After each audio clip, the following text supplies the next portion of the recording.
মৃত মানুষের ছবি বাড়ি, ফ্ল্যাটে, কর্মস্থানে রাখা উচিত না উচিত না? আর এই প্রশ্নটা আমাকে আমার প্রচুর ক্লায়েন্ট এবং আমার চেনা জানা বন্ধু বান্ধব রিলেটিভরা বারবার করে। তারা বলে তাদের বাসস্থানে বা কর্মস্থানে কোনো দেওয়ালে তাদের মা বাবা, দাদু ঠাকুমা বা অন্য কোনো গুরুজনের যে ছবি আছে, হয়তো কোনোদিন সেই ছবিতে তারা মালা দেয়। আবার অনেকেই আছে বাড়ি থেকে বেরোনোর আগে কাজে বা অন্য কোথাও যাওয়ার সময় সেই ছবিটাতে প্রণাম করে বেরোয়। তাদের প্রশ্ন থাকে আমার কাছে যে সেই ছবিটা সে কি খুলে দেবে? কারণ সেই ছবিটা তার বা তার পরিবারকে কোনো ক্ষতি করে দেবে না তো? তাদের জীবনে কোনো অঘটন ঘটাবে না তো?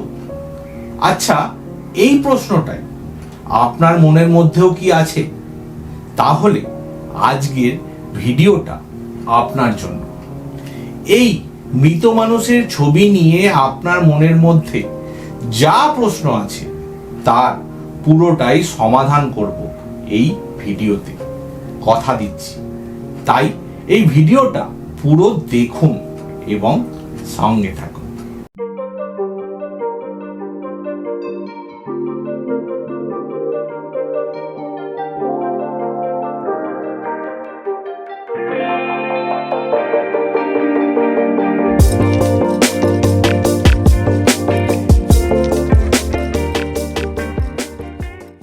নমস্কার, অ্যাডভান্স বাস্তু কলকাতার তরফ থেকে আপনাদেরকে স্বাগত। আর আমি অ্যাডভান্স বাস্তু কনসালটেন্ট, মহাবাস্তু এক্সপার্ট ও অ্যাডভান্স বাস্তু কলকাতার ফাউন্ডার সাহেব পরামানিক বলছি। আজকের দিনে একটা খুব বড় সমস্যা হয়ে যাচ্ছে। সেটা কি জানেন? সেটা হলো সবাই বাস্তুর বিষয়ে বলছে। সে বাড়ির পুরোহিত হোক বা টিভি চ্যানেলে যে কীর্তন করছে বা ভগবানের কথা করছে সেও। দেখুন, বাড়ির পুরোহিত যে আছে সে তার পুজোর বিষয়ে বেস্ট হতে পারে, বা যে কথাবাচক আছে সে তার কাজে অনেক ভালো হতে পারে, আমি সেই বিষয়ে বলছি না। কিন্তু বাস্তুশাস্ত্র তার বিষয় নয়, কিন্তু সে পাবলিসিটি পাওয়ার জন্য সে বলছে এবং ভুল বলছে।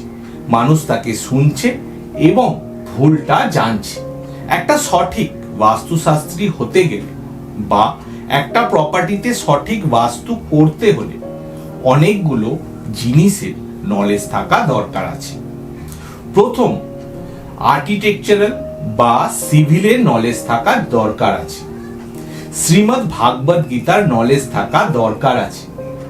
একটা প্রপার্টিতে 45টা এনার্জি আছে, তাতে 12টা নেগেটিভ ও 33টা পজিটিভ।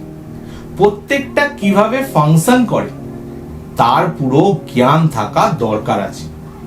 একটা প্রপার্টিতে বা বাড়িতে যা কিছু জিনিস আছে, টেবিল চেয়ার থেকে আরম্ভ করে হাতা, খুন্তি, টিভি, কম্পিউটার, সব কিছুতে একটা এনার্জি আছে এবং সেই জিনিসগুলো প্রপার্টির কোন জায়গায় কোন এনার্জিতে পড়ে আছে সেটা সেখানে থাকা মানুষদের জীবনে কোনো সমস্যা করছে না তো, সেটা বোঝা দরকার আছে।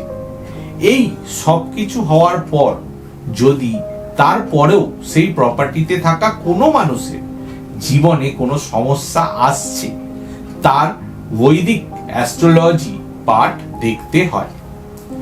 কি অন্তর্দশা চলছে, কি মহাদশা চলছে, কিরকম প্ল্যানেটের ওপর কিরকম প্ল্যানেটের হিটস আছে, তার থেকে ওই মানুষটা জীবনে কোনো সমস্যা আসছে না তো সেটা জানার দরকার আছে। আচ্ছা, আর একটা জরুরি কথা আপনাদেরকে বলি। আমাদের বৈদিক অ্যাস্ট্রোলজিতে জেমস্টোন বা পাথর পড়া, পুজো করা বা যজ্ঞ বা কোনো মাদুলি পরার দরকার পড়ে না। আমরা মানুষকে নানান রকম কালারের কার পরিয়ে, পারফিউম লাগিয়ে বা নানান কালারের রুমাল, টাই, হেয়ার ক্লিপ বা হেয়ার ব্যান্ড লাগিয়ে সমাধান দিয়ে থাকে, অথবা প্রপার্টিতে পড়ে থাকা কোনো জিনিসকে সঠিক জায়গায় রেখে তার সমাধান দিয়ে থাকে। আর এর রেজাল্ট খুবই অল্প টাইমে খুবই ভালো পাওয়া যায়।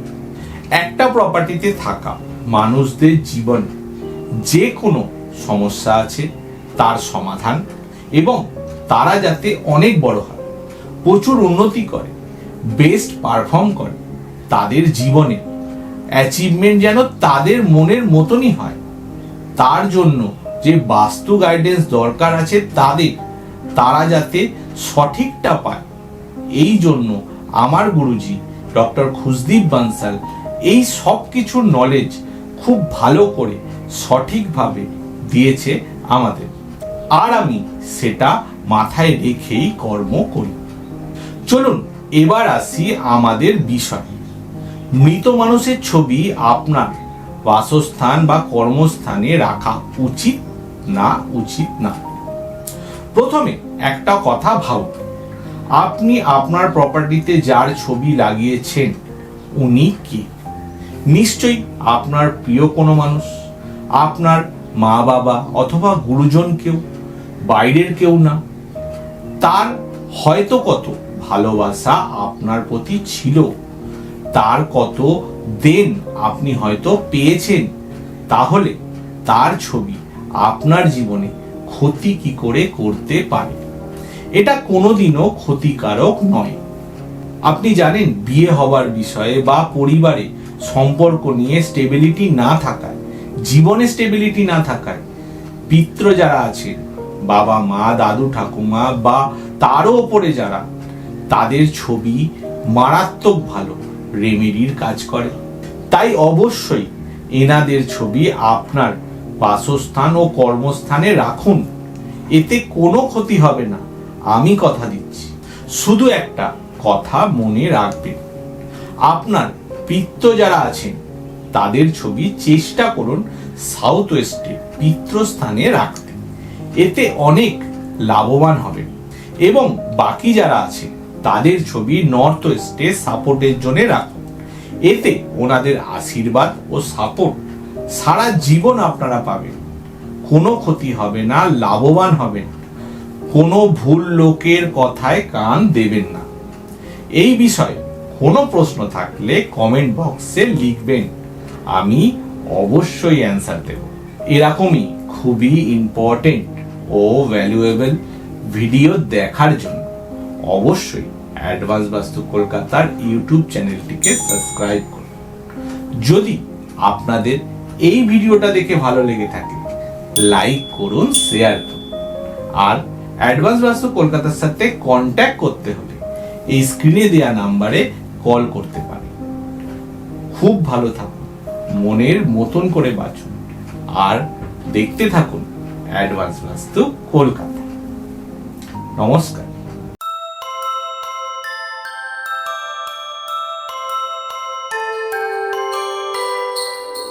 ধন সুখ সমৃদ্ধির মানে অ্যাডভান্স বাস্তু কলকাতা আপনার মনের মতন করে যাবে।